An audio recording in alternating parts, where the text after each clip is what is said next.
ബഹുമാനപ്പെട്ട പത്രമാധ്യമ പ്രവർത്തകർ, ഞങ്ങൾ പാമ്പാടി സബ് ജില്ലയിലെ മാലം ഗവൺമെന്റ് UP സ്കൂളിലെ കുട്ടികളാണ്. ഞങ്ങൾ നല്ലൊരു നാളേക്ക് എന്നൊരു തെരുവ് നാടകം ചെയ്തു. അതിനെക്കുറിച്ചുള്ള കൂടുതൽ വിവരങ്ങൾ പറയാൻ വേണ്ടിയാണ് ഇന്നിവിടെ ഈ പത്രസമ്മേളനം സംഘടിപ്പിച്ചിരിക്കുന്നത്.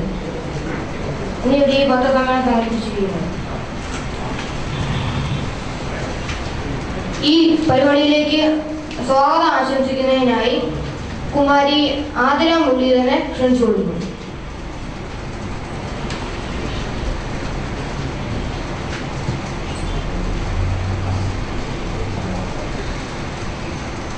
ബഹുമാന്യരായ പത്രമാധ്യമ പ്രവർത്തകരെ, നിങ്ങൾക്ക് വിനീതമായ നമസ്കാരം. ഞങ്ങൾ പാമ്പാടി സബ് ജില്ലയിലെ മാലം ഗവൺമെന്റ് UP സ്കൂളിൽ പഠിക്കുന്നു. ഞങ്ങളുടെ പ്രവർത്തനങ്ങൾക്ക് നിങ്ങൾ നൽകി വരുന്ന അംഗീകാരത്തിനും പ്രോത്സാഹനത്തിനും ഞങ്ങൾക്കുള്ള സന്തോഷവും നന്ദിയും അറിയിക്കുന്നു. മാലം ഗവൺമെന്റ് UP സ്കൂളിൽ ഈ വർഷം മദ്യത്തിനും ലഹരിക്കുമെതിരെ ഞങ്ങൾ നടത്തിയ നല്ലൊരു നാളേക്കായി എന്ന പരിപാടി വിശദീകരിക്കുന്നതിനു വേണ്ടിയാണ് ഈ പത്രസമ്മേളനം നടത്തുന്നത്. പത്രസമ്മേളനത്തിൽ അധ്യക്ഷ സ്ഥാനം വഹിച്ചിരിക്കുന്നത് അജയ് P. അനിൽ സ്റ്റാൻഡേർഡ് 7, ആൽബിൻ കേപ്പോൾ standard 6, Sreerag ANR standard 7, Manu Jacob standard 7, Agna Kurian standard 6, Tapasya S standard 7, RCP Vinod standard 7 തുടങ്ങിയവരും പങ്കെടുക്കുന്ന ഈ കുട്ടി പത്രസമ്മേളനത്തിലേക്ക് എല്ലാവർക്കും സ്വാഗതം. ഇനി നിങ്ങളോട് കൂടുതൽ കാര്യങ്ങൾ സംസാരിക്കുന്നതിന് വേണ്ടി ഞങ്ങളുടെ കുഞ്ഞിക്കിളിയുടെ ചീഫ് എഡിറ്ററും കലാചാര്യയുടെ ക്യാപ്റ്റനുമായ കുമാരി ആഗ്ന കുര്യനെ ക്ഷണിച്ചുകൊള്ളുന്നു.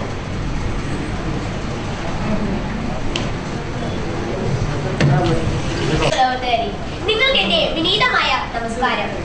ഞങ്ങളുടെ സ്കൂളിലെ സാമൂഹ്യശാസ്ത്ര ക്ലബിന്റെ ആഭിമുഖ്യത്തിൽ സ്കൂളിലെ 5, 6, 7 ക്ലാസ്സുകളിലെ കുട്ടികളും ഞങ്ങളുടെ സ്കൂളിന് പുറത്തുള്ള ഞങ്ങളുടെ കൂട്ടുകാരുമായി ഞങ്ങൾ നടത്തിയ ഒരു സർവേയിൽ നിന്നും ഞങ്ങൾ ഒരു പ്രോജക്റ്റ് തയ്യാറാക്കി. ആ പ്രോജക്റ്റിൽ നിന്നും ഞങ്ങൾക്ക് മനസ്സിലായ വസ്തുത എന്തെന്നാൽ ഞങ്ങളുടെ പഠന പ്രദേശത്ത് എല്ലാ ദിവസവും മദ്യപിക്കുന്നവർ 36%, വല്ലപ്പോഴും മദ്യപിക്കുന്നവർ 42%, മദ്യപിക്കാത്തവർ കേവലം 22% മാത്രമാണ്.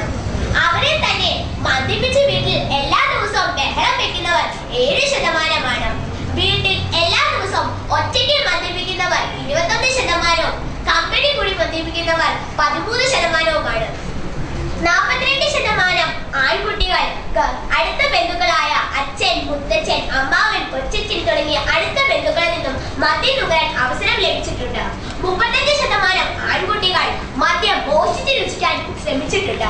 18% പെൺകുട്ടികൾക്കും 53% ആൺകുട്ടികൾക്കും മദ്യം രുചിക്കണമെന്ന ആഗ്രഹമുണ്ട്. ചിന്ത വാക്കിലേക്കും വാക്ക് പ്രവൃത്തിയിലേക്കും പ്രവൃത്തി ശൈലിയിലേക്കും മാറുന്നു. ശൈലി സ്വഭാവം നൽകുന്നു, സ്വഭാവം സംസ്കാരം നൽകുന്നു, സംസ്കാരം വിധിയായി തീരുന്നു. കേരളത്തിൽ റോഡപകടങ്ങൾ പെരുകി വരുന്നു. സ്ത്രീകൾക്കും കുഞ്ഞുങ്ങൾക്കും നേരെയുള്ള അതിക്രമങ്ങൾ വർദ്ധിച്ചുകൊണ്ടിരിക്കുന്നു. കോടതികളിൽ വിവാഹമോചന കേസുകളുടെ എണ്ണം പെരുകി വരുന്നു. രോഗികളുടെ എണ്ണം, പ്രത്യേകിച്ച് കരൾ രോഗികളുടെ എണ്ണം ക്രമാതീതമായി വർദ്ധിച്ചുകൊണ്ടിരിക്കുന്നു. ഈ പ്രശ്നങ്ങളുടെ എല്ലാം മുഖ്യ കാരണം മദ്യപാനമാണ്. മദ്യത്തിനും ലഹരിക്കുമെതിരെ നടത്തുന്ന പ്രചരണ പരിപാടിയാണ് നല്ലൊരു നാളേക്കായി. സ്കൂളിൽ എല്ലാ കുട്ടികളെയും പങ്കെടുപ്പിച്ചുകൊണ്ട് ലഹരി വിരുദ്ധ മുദ്രാവാക്യങ്ങൾ, കാർട്ടൂൺ, പാട്ട് തുടങ്ങിയവ തയ്യാറാക്കുകയുണ്ടായി. ഈ ക്രിസ്മസ് പുതുവത്സരത്തിന്റെ നാളുകളായതിനാൽ ഞങ്ങളുടെ സ്കൂളിൽ നക്ഷത്ര നിർമ്മാണം, ആശംസ കാർഡ് നിർമ്മാണം എന്നീ മത്സരം നടത്തി വിജയികൾക്ക് സമ്മാനങ്ങൾ നൽകി. മുഖം മറിക്കാതെ മുഖം കാണുന്ന കുഞ്ഞുങ്ങളി കണ്ട മുഖം കാണാതെ